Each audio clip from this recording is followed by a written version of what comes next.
Hello everyone. आप सबका स्वागत है मेरे यूट्यूब चैनल ई लर्न आईटीआई में। आज का जो हमारा क्लास है बार्क स्किल टेस्ट का, जो 20 सितंबर को जो सेकंड शिफ्ट में जो पेपर हुआ था, उस पेपर को हम डिटेल में डिस्कस करेंगे और बताएंगे कि किस तरह से इस जॉब को आपको कंप्लीट करना था। तो स्टार्ट करते हैं। आज का हमारा जो क्लास है बार्क स्किल टेस्ट 20 सितंबर का थर्ड सेकंड शिफ्ट का जो पेपर है उसको हम सॉल्व करके दे रहे, जो टर्नर और मशीनिस्ट को कॉमन पेपर था। तो डायरेक्टली हम टाइम वेस्ट करते ना करते हुए डायरेक्टली हम जॉब के ऊपर आते हैं। जॉब को आपको समझा कर देते कौन कौन से ऑपरेशन आए थे और आपको किस तरह से जॉब को कंप्लीट करना था। तो सबसे पहले जो डायग्राम आपको दिखाई दे रही है, हमारा 20 सितंबर का सेकंड शिफ्ट का पेपर है। जो आपको दिखाई दे रहा है सेम यही पेपर आपको आया था।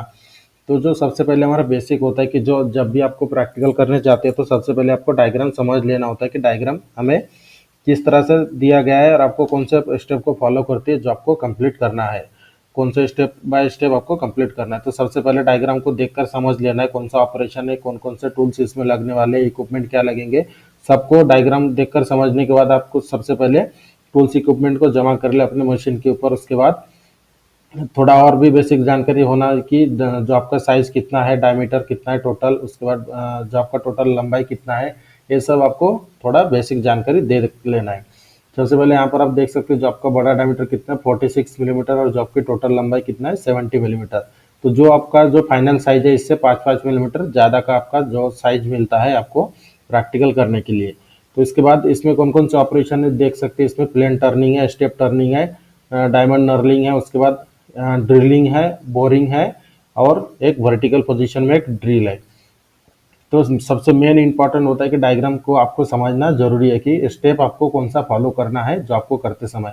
अगर स्टार्टिंग में अगर आप गलत स्टेप फॉलो करते हैं तो आपका जॉब में आप कंफ्यूज हो जाओगे। उसके बाद आपके पास लिमिटेड टाइम होता है, जैसे 3 घंटे का दिया जाता है, तो लिमिटेड टाइम में आपको जॉब को कंप्लीट करना होता है।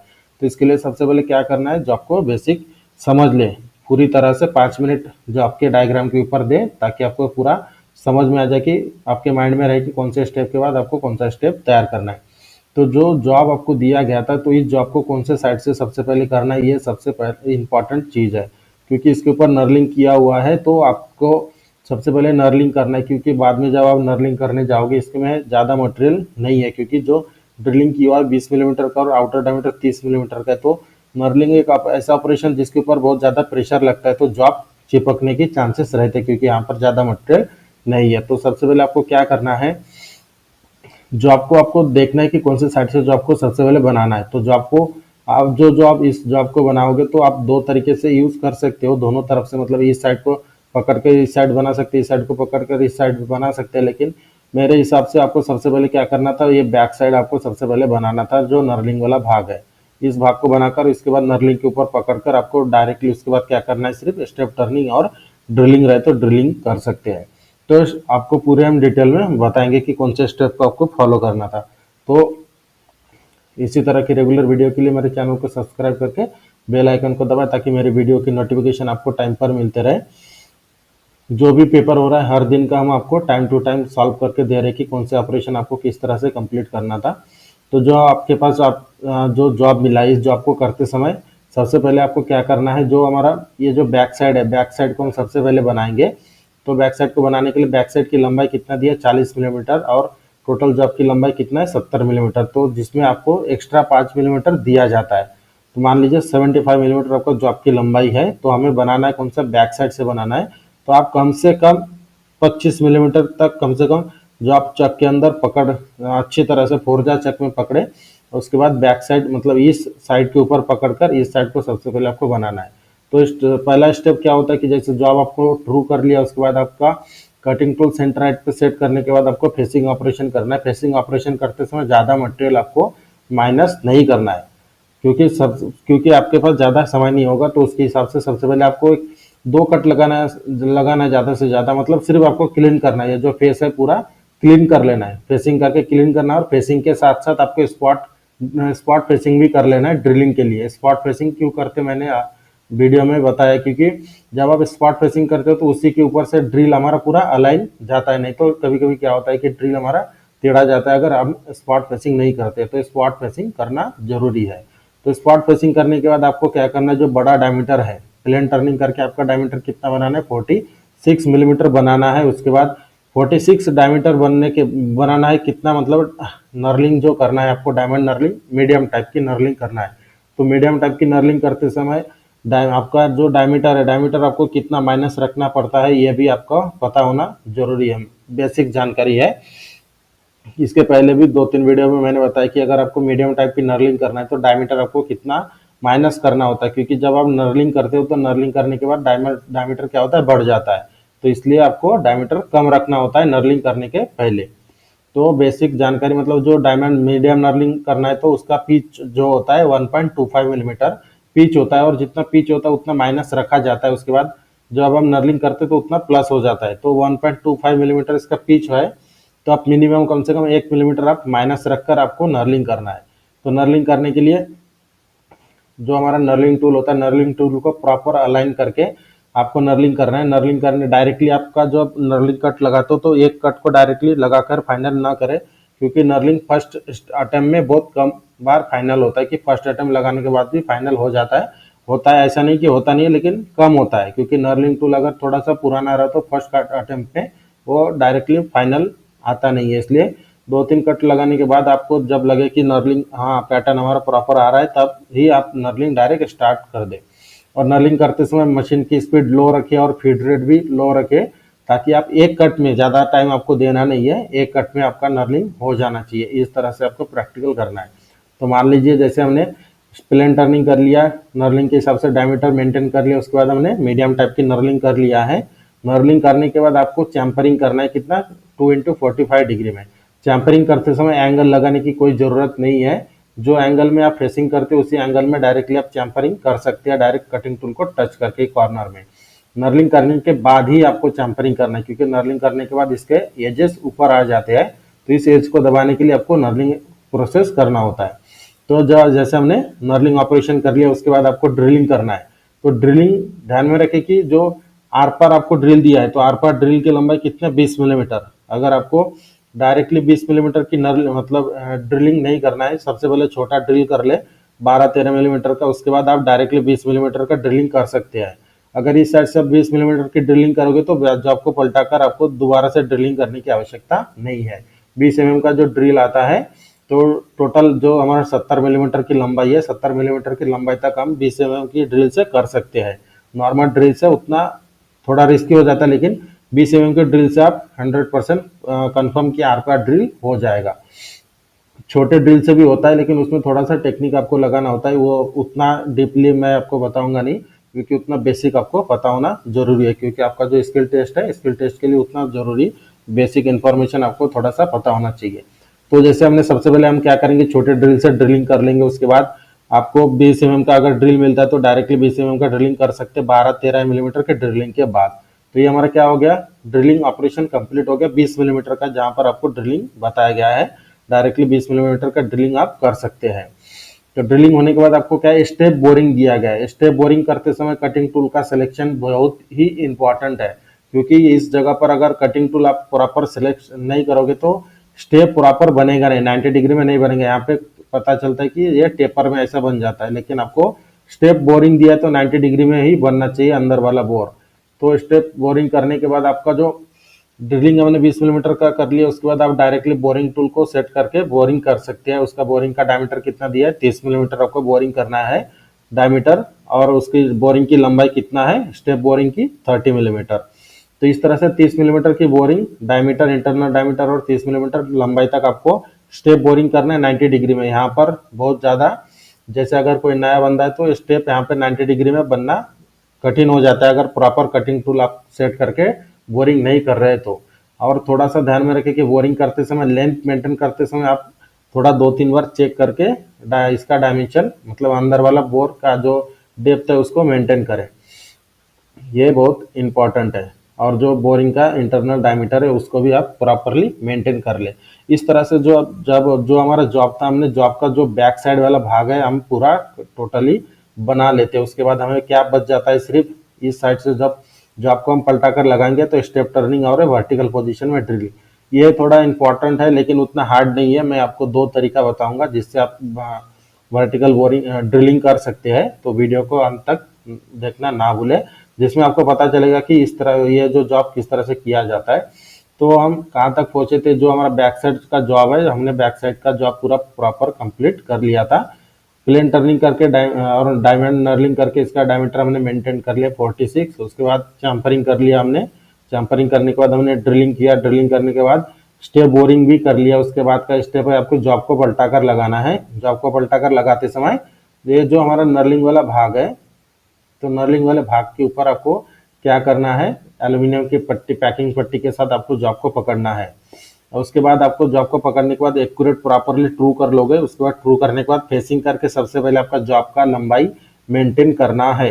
कोई स्टूडेंट का ऐसा क्वेश्चन आया था कि कमेंट में, पलटाने के बाद जॉब का टोटल लंबाई कैसे हम चेक करेंगे। मतलब ये तो थोड़ा बेसिक जानकारी, उतना एकदम भी ये क्वेश्चन ऐसा हो गया कि आपको कुछ मतलब नॉलेज नहीं है कि किस तरह से मापा जाता है। अगर आप ये जो 70 मिलीमीटर है, डायरेक्टली हम जो जो जॉब का डायमीटर 46 मिलीमीटर, तो जो हमारा जॉ है, दो जॉ के बीच में से भी डायरेक्ट वर्नियर पकड़कर हम इसकी टोटल लंबाई को चेक कर सकते हैं, क्योंकि इसकी लंबाई ज्यादा नहीं दिया गया है।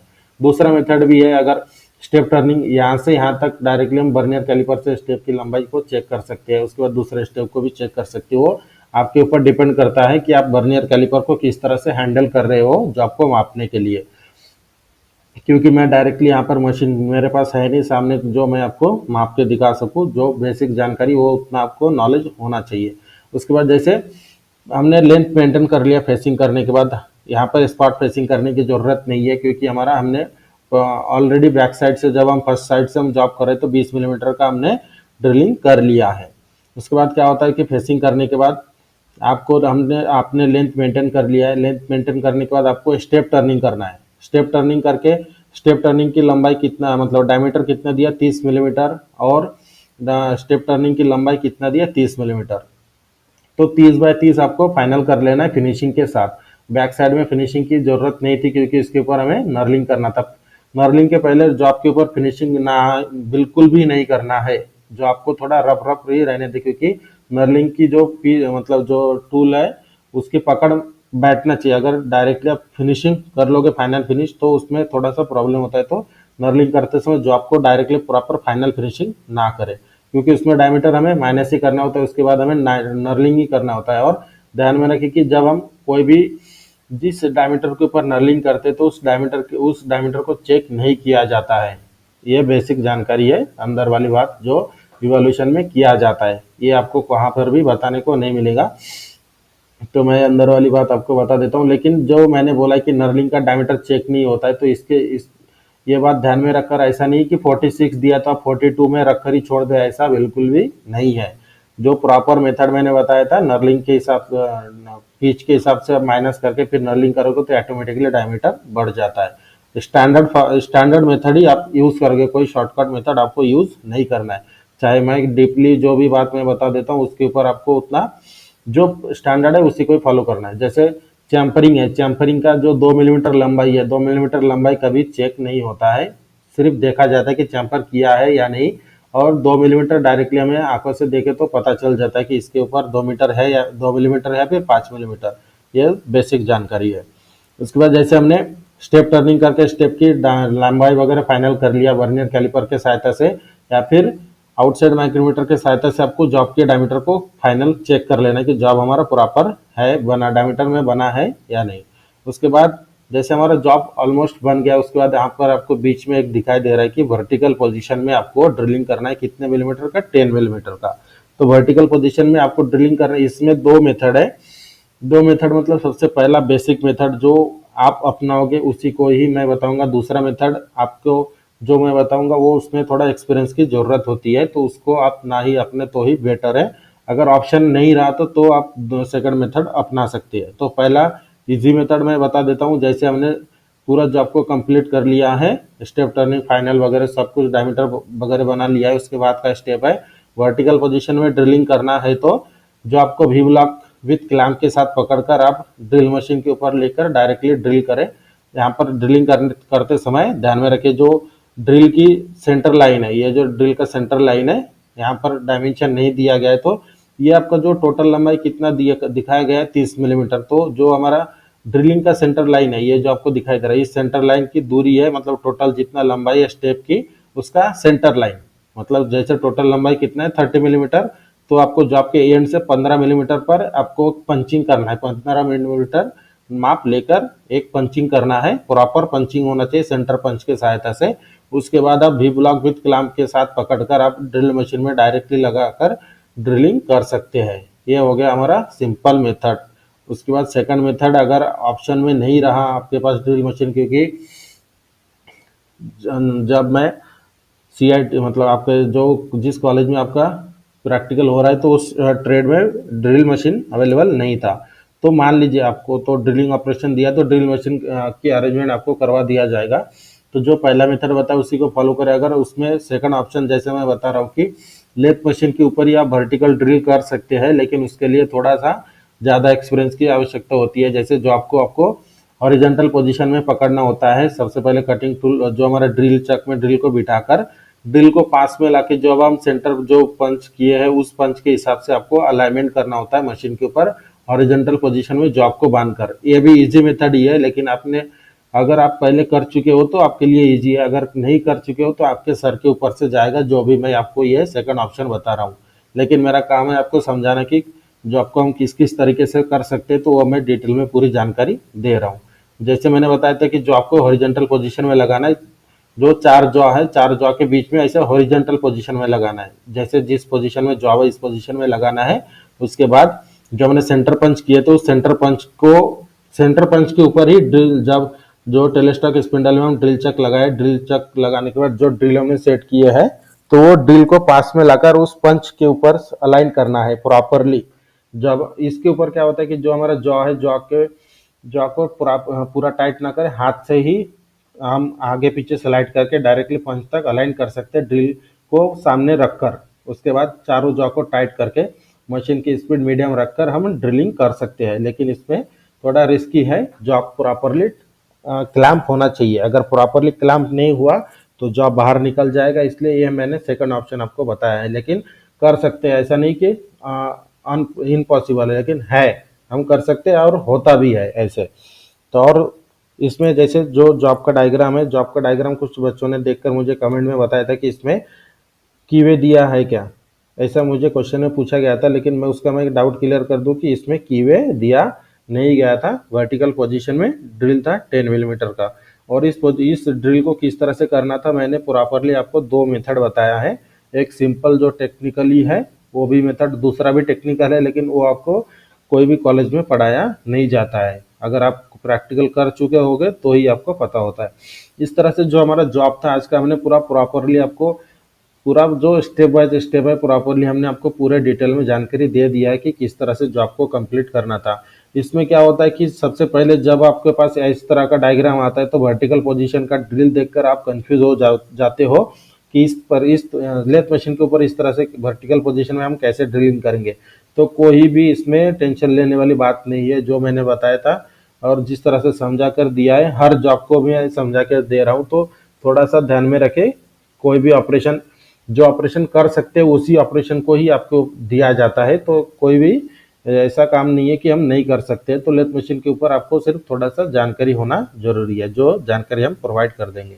और इसी तरह के अगर जो भी जॉब मैं आपको सॉल्व करके दे रहा हूँ, इसके अगर ऊपर अगर कोई डाउट रहे तो वीडियो के डिस्क्रिप्शन में मेरे व्हाट्सएप ग्रुप का लिंक दिया है, उसमें आप व्हाट्सएप ग्रुप में ज्वाइन होकर मुझे मैसेज कर सकते हैं। मैं आपको पूरा डिटेल में समझा के दूंगा कि किस तरह से जॉब वगैरह करना होता है।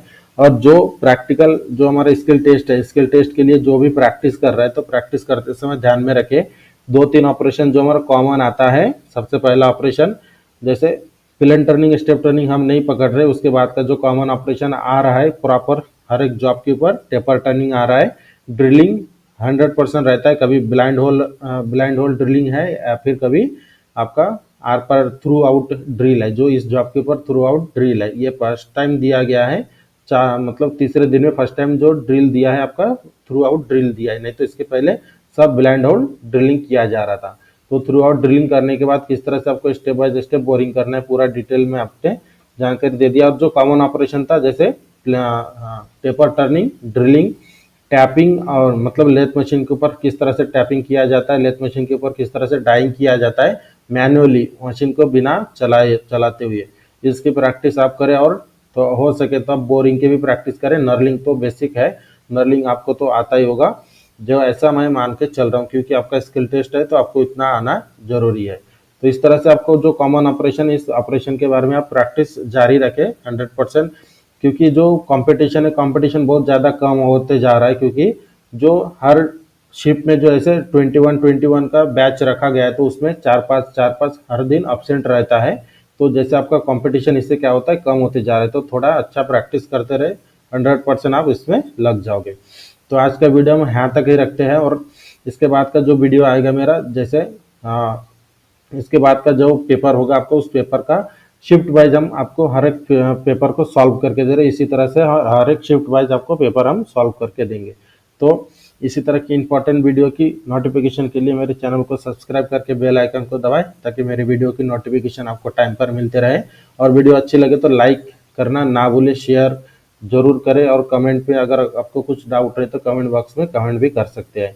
मिलते हैं अगले शिफ्ट के पेपर के साथ।